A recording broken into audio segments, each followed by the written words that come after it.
Shalom teman-teman terkasih dalam Kristus. Hari ini kita akan merenungkan sebuah perumpamaan yang luar biasa dari Injil Lukas pasal 18 ayat 1 sampai ke 8. Ini adalah kisah tentang seorang janda yang gigih dan seorang hakim yang lalim. Mari kita buka hati kita untuk menerima pesan Tuhan melalui firman-Nya. Dalam perumpamaan ini, Yesus menceritakan tentang seorang janda di sebuah kota yang terus-menerus datang kepada seorang hakim yang tidak takut akan Allah dan tidak menghormati siapapun. Janda ini hanya punya satu permintaan, belalah hakku terhadap lawanku. Awalnya, hakim itu menolak. Mungkin dia merasa terganggu, mungkin dia menganggap janda ini tidak penting. Tapi, apa yang terjadi selanjutnya? Janda ini tidak menyerah. Dia datang lagi, dan lagi, dan lagi.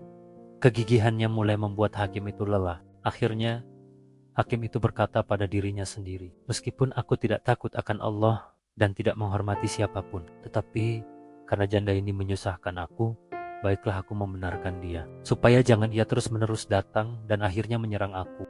Hakim itu akhirnya luluh, bukan karena kebaikan hatinya, tetapi karena kegigihan sang janda. Lalu, Yesus menarik sebuah kesimpulan yang sangat kuat dari kisah ini. Dia berkata, camkanlah apa yang dikatakan hakim yang lalim itu. Tidakkah Allah akan membenarkan orang-orang pilihan-Nya yang siang malam berseru kepadanya? Dan adakah Ia mengulur-ulur waktu sebelum menolong mereka? Pesan ini sungguh luar biasa, teman-teman. Jika seorang hakim yang jahat saja bisa luluh oleh doa yang tak kenal lelah, betapa terlebih lagi Bapa kita di surga. Bapa kita adalah Allah yang Maha Pengasih, Maha Adil, dan Maha Baik. Dia bukan hakim yang lalim. Dia adalah Bapa yang mengasihi kita lebih dari apapun. Perumpamaan ini mengajarkan kita tentang kekuatan doa yang tekun. Seringkali kita berdoa sekali, dua kali, lalu kita menyerah saat jawaban sepertinya tidak kunjung datang. Kita menjadi putus asa dan mulai ragu. Apakah Tuhan mendengar doaku? Kisah janda ini mengingatkan kita untuk tidak pernah berhenti berdoa dan tidak pernah kehilangan harapan. Doa yang tekun bukanlah tentang memaksa Tuhan untuk melakukan kehendak kita. Sebaliknya, doa yang tekun adalah proses di mana kita menyelaraskan hati kita dengan kehendak Tuhan.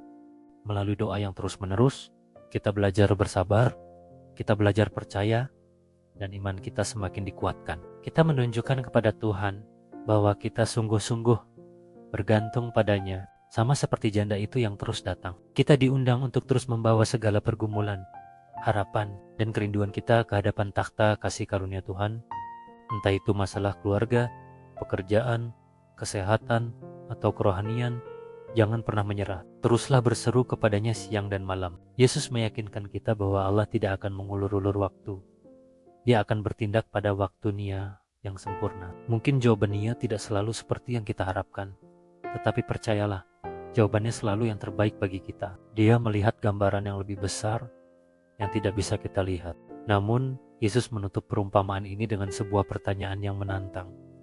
Akan tetapi, jika Anak Manusia itu datang, adakah Ia mendapati iman di bumi? Pertanyaan ini ditujukan kepada kita semua hari ini. Saat Yesus datang kembali, akankah Dia menemukan kita sebagai orang-orang yang tetap setia, yang tekun berdoa, dan yang imannya tidak goyah di tengah kesulitan? Mari kita jadikan perumpamaan ini sebagai pengingat dan penyemangat. Apapun yang sedang kita hadapi, jangan pernah berhenti berdoa. Teruslah ketuk pintu surga dengan penuh keyakinan, karena kita punya Bapa yang mendengar dan peduli. Iman kita diuji bukan saat semuanya baik-baik saja, tetapi saat kita harus menunggu dan terus percaya. Terima kasih sudah meluangkan waktu untuk merenung bersama. Kiranya Roh Kudus senantiasa menuntun kita untuk menjadi pendoa yang tekun dan pribadi yang beriman teguh. Tuhan Yesus memberkati kita semua. Sampai jumpa di video selanjutnya.